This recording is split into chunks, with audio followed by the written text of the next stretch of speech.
Bienvenue à tous pour ce 26e épisode des Amazing News 2023. Au sommaire de cet épisode, nous parlerons des annonces qui ont fait parler d'eux cette semaine, comme les révélations chocs du procès de Xbox face à la FTC. Nous parlerons également de l'actualité du jeu vidéo. Et pour terminer, nous parlerons bien évidemment des sorties de la semaine. Le procès entre la FTC et Microsoft vient de commencer, et le moins que l'on puisse dire, c'est que les révélations fusent dans tous les sens. On a appris que Microsoft avait pour but d'acheter plus de studios qu'à notre connaissance. Parmi les plus connus, on peut citer Bungie, Hello Game, Moon Studio et Sega. Ceci n'est qu'une petite liste parmi les studios qui étaient dans la ligne de mire de Microsoft. Ce rachat avait pour but de renforcer les consoles avec de nouvelles licences, ou d'assister les studios du côté du développement ou du marketing. Cependant, un email datant de 2019 indique que Microsoft était en position de pouvoir pour dépenser des sommes colossales afin d'évincer Sony du marché. Sony, ayant eu vent de la liste de Microsoft, a pris les devants et a acheté le studio Bungie avant Microsoft comme nous le savons. En ce qui concerne Sega, ils ont bien confirmé que Microsoft les avait bien contactés pour un éventuel rachat, mais que pour le moment, ils n'étaient pas à vendre. Le cœur du débat a été également centré sur Call of Duty. Microsoft et Sony devront trouver un terrain d'entente à ce sujet sous peine de voir le rachat refusé. Phil Spencer tend justement la main à Sony, car rendre Call of Duty exclusif à la Xbox apporterait plus de préjudice à Microsoft qu'autre chose. Cependant, durant les débats, seule la PlayStation 5 a été évoquée, et non la marque dans sa globalité. Le PDG de Microsoft prouve une nouvelle fois son envie de ne pas rendre exclusif Call of Duty, car il a communiqué que si cela ne tenait qu'à lui, il n'y aurait plus aucune exclusivité des consoles. Mais que malheureusement n'étant qu'un faible acteur des consoles, la Xbox n'a pas son mot à dire, contrairement à l'acteur dominant qui a défini le monde dans lequel nous vivons. Un échange de mails entre le patron de Sony et Xbox nous dévoile les conditions exigeantes que Sony aurait souhaité pour accepter le rachat. Il souhaitait que les jeux soient disponibles au-delà de 10 ans, que les jeux ne soient pas favorisés en intégrant le Game Pass, et que les jeux de Bethesda sortent à nouveau sur PlayStation. Condition assez ironique quand on sait que Jim Ryan avait signé un partenariat de 2 jeux exclusifs avec Bethesda, et des exclusivités Call of Duty sur PlayStation. Phil Spencer a rappelé durant le procès que Microsoft est loin derrière Sony et Nintendo, et que ce rachat pourrait les propulser un peu plus sur le devant de la scène. Mais cette prise de parole est principalement dédiée au jury afin de les convaincre d'accepter le rachat. Voici la liste des autres informations qui ont été divulguées durant le procès. Une nouvelle formule Xbox Game Pass dédiée uniquement au cloud gaming serait en cours de développement. La prochaine génération de consoles serait prévue pour l'année 2028. D'autres jeux en plus de Starfield étaient également prévus sur PlayStation avant le rachat de ZeniMax. Le prochain jeu du studio IO Interactive, qui sont les créateurs d'Hitman, devait sortir Project Dragon sur PS5 mais va finalement sortir le jeu en exclusivité sur Xbox. Le studio Bohemia Interactive est en train de développer le prochain Arma 4, Arma Reforgé et DayZ 2. Phil Spencer a affirmé sur serment que Sony payait pour ne pas voir l'arrivée de certains jeux sur Xbox. Le PDG de Microsoft, lui, a prêté sur serment que Call of Duty ne sera pas une exclusivité Xbox. Le PDG d'Activision a admis son erreur concernant la Switch et confirme que la prochaine console de Nintendo verrait l'arrivée de Call of Duty. Il a également avoué son mécontentement face à la formule du Game Pass. La direction de Xbox France va changer et le prochain remplaçant sera Cédric Mimouni. Phil Spencer a dû dévoiler des informations concernant le prochain Elder Scrolls 6 durant le procès avec la FTC. Et malheureusement, ces informations vont en décevoir plus d'un. Il a confirmé les craintes de nombreux joueurs en annonçant que le jeu ne sera pas prévu avant 5 ans ou plus. Il a également annoncé que le jeu n'était pas encore assez avancé pour communiquer les plateformes disponibles et même la génération disponible.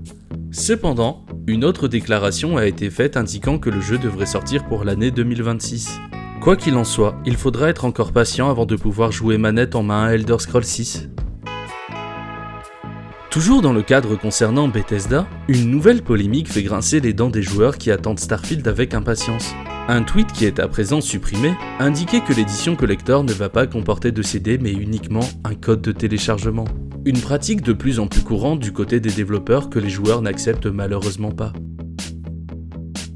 L'arrivée de GTA 6 crée énormément l'engouement auprès des joueurs de sa communauté. Le moindre petit leak est donc naturellement scruté à la loupe par ses fans. Les dernières informations auraient été fuitées par les acteurs du jeu. Le premier aurait fuité la ville, qui serait le retour de Vice City comme beaucoup l'avaient déjà deviné. La deuxième aurait fuité le nom de code Fireball, qui n'est pas le nom officiel que le jeu portera. La dernière ne concernera pas GTA 6, mais un tout autre jeu qui serait selon les rumeurs un GTA VR. L'arrivée de Rockstar dans le monde du VR pourrait changer la vision que les joueurs ont de la VR. Pour rappel, un partenariat était initialement prévu entre Rockstar et Meta pour l'arrivée de GTA San Andreas en VR. Aucune de ces informations n'a été officialisée par Rockstar et la date de sortie de GTA 6 reste toujours un mystère pour le moment. Rockstar n'en oublie pas pour autant ses autres licences. Et dernièrement, c'est Red Dead Redemption qui fait parler à nouveau de lui. Une nouvelle classification aurait été déposée pour Red Dead premier du nom.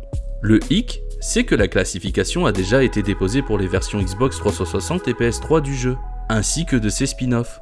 Cette classification pourrait annoncer le retour de Red Dead Redemption dans une version remake, remaster ou encore portage PC. Un partenariat surprenant vient de se créer entre le MMORPG EVE Online et Excel. Ce partenariat a pour but de faciliter l'exportation de nos données du jeu pour une meilleure lisibilité. Pour rappel, EVE Online est jugé complexe par une grande majorité de joueurs. Cette feature a donc été naturellement très bien accueillie par la communauté et est disponible dès maintenant. Le célèbre MOBA League of Legends va recevoir un tout nouveau mode Arena. Ce nouveau mode permettra aux joueurs de s'affronter en équipe de 2 face à 3 autres équipes avec des règles modifiées pour l'occasion. Ce nouveau mode de jeu apportera un nouveau vent de fraîcheur aux jeux qui n'avaient pas reçu de nouveau mode depuis un moment. Les joueurs pourront profiter du mode Arena à partir du 20 juillet. Stadia avait fermé ses portes en janvier suite à la faible fréquentation du service. Mais Google n'en a pas terminé avec le gaming. Un nouveau service de cloud gaming pourrait faire son arrivée, mais cette fois-ci sur YouTube. Ce nouveau service intitulé YouTube Playable aurait été distribué à une poignée d'employés afin de pouvoir jouer en streaming à un casse-brique directement depuis une page YouTube. Cette nouvelle feature annoncerait-elle le retour en force de Google dans le monde du gaming ? BioWare s'est récemment exprimé sur ses jeux cultes Dragon Age et Mass Effect. BioWare m'affirme se concentrer à présent exclusivement à ces 2 franchises. Pour Dragon Age Red Wolf, il continue de construire, peaufiner et mettre au point une expérience exceptionnelle pour ses joueurs. En ce qui concerne Mass Effect 5, il continue la pré-production avec une équipe de scénaristes expérimentés afin de faire vivre à nouveau une histoire de façon spectaculaire. Espérons que ces 2 nouveaux titres soient à la hauteur de leurs prédécesseurs. Le créateur de la célèbre saga Dragon Quest a tenu cette semaine une interview pour parler de la saga dans la globalité. À l'occasion du 37e anniversaire de la série, et pour coïncider avec le 35e anniversaire du 3e opus, un remake HD 2D de Dragon Quest 3 a été annoncé. Des rumeurs voulaient que Dragon Quest XII The Flame of Fate soit sur le point de sortir. Malheureusement, il faudra être encore un peu patient. Le créateur a annoncé que cela allait prendre un peu plus de temps que prévu, car cette fois-ci, ils veulent que le jeu soit destiné à un public adulte. Et que justement, ils avaient beaucoup de mal. Malheureusement, la pandémie n'a pas aidé pour le développement du jeu, mais les développeurs travaillent durement sur l'avancée du jeu. Les fans auront de quoi patienter avec Dragon Quest Monster le Prince des Ombres, prévu pour le 1er décembre 2023. Excellente nouvelle pour les joueurs qui attendaient avec impatience la sortie officielle de Baldur's Gate 3. Le studio vient d'annoncer que les versions PC du jeu allaient sortir plus tôt que prévu, avec une date avancée au 3 août prochain. Malheureusement, les joueurs consoles devront être encore patients, car la date de sortie est prévue le 6 septembre prochain sur PlayStation et la version Xbox est toujours suspendue. Place à présent aux sorties de la semaine.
Cet épisode est à présent terminé.